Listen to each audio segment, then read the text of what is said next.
रुपए की रसीद कटाने लगे।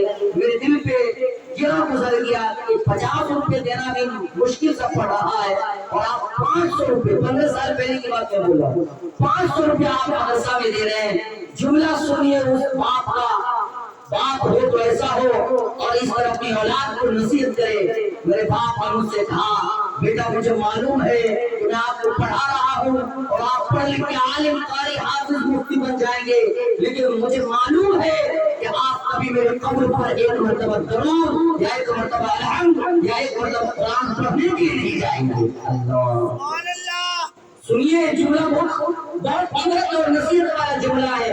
मैंने अब्बा से कहा, अब्बा ऐसी कौन सी बात हो गई, आप कौन सी सोच रखते हैं? जरूर भी जरूर मैं आपके कब्र पे जाऊंगा, आपके लिए दुआ मक़सद करूंगा। उन्होंने कहा, बेटा नहीं नहीं, इसलिए कि मैं भी अपने बाप को 30 साल हो गए मेरे अब्बा को गुजरे हुए, आज तक मैं अपने बाप के कब्रिस्तान पर नहीं गया। मुझे भी मालूम है कि मेरा बेटा आलिम भी हो जाएगा, लेकिन मेरा बेटा कब्र पे नहीं जाएगा। अल्लाह, इसलिए जैसी करनी वैसी भरनी, जैसा आप करेंगे वैसा आपको फल मिलेगा। मेरे दोस्तों, आज हमारे इरफान बाबू के दरमियान से उनकी वालिदा दुनिया में नहीं रही, लेकिन आपके लिए लाजिम और जरूरी है, अगर आप अपनी माँ का वफादारी निभाना चाहते हैं, अगर आप अपने बाप का हक अदा करना चाहते हैं, अगर आप अपनी माँ के 25वां दूध का हक अदा करना चाहते हैं, तो आपके लिए लाजिम और जरूरी है कि आप हर रोज माँ की कब्रों पर जाएं और उनके लिए दुआ मग़फ़िरत करें। हर रोज आप मस्जिद के अंदर जाएं, नमाज पढ़ें और उस नमाज में अपनी माँ के लिए दुआ करें, इसलिए कि वो माँ रात भर जाकर आपकी जवानी और आपकी जिंदगी की सैराबी की है। खुद पेशाब पर लेटकर आपको छाती पे रखकर आपको सूखे में परवरिश की है, खुद को भूखा रखकर आपके मुंह में निवाला खिलाया है।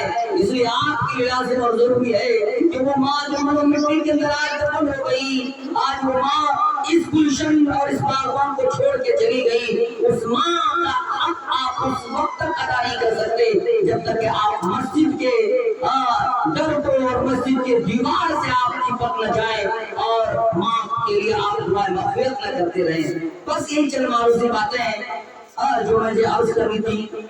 बाद की बातें हमारे मुफ्ती साहब है माशाअल्लाह, वो आएंगे तफसीलवार गुफ्तगू आपके सामने पेश फरमाएंगे।